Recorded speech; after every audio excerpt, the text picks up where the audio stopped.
Aw, animals. Zoo animals take over Tbilisi after severe flooding in Georgia.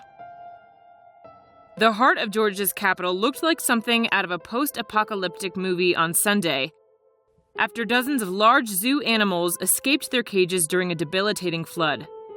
While authorities worked to capture some of the carnivorous animals, the bodies of creatures killed in the flood littered the streets of Tbilisi.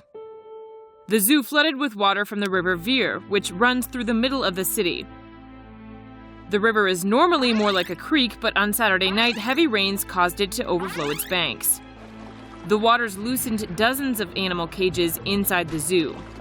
3 zoo workers were confirmed dead in the flood, including a 25-year veteran who lost one of her arms after a tiger attacked her in May. The escaped animals included 20 wolves, 8 lions, and at least 6 bears and 6 tigers, according to local reports.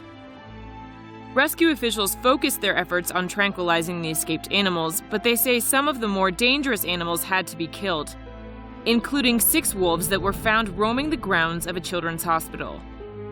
By Sunday evening, 12 people were confirmed dead in the flood, according to the BBC. There were no reports of deadly animal attacks, but authorities urged residents to stay inside until all of the animals were accounted for. Leave an insightful comment on TomoNews.net, and you could win up to $500 every month.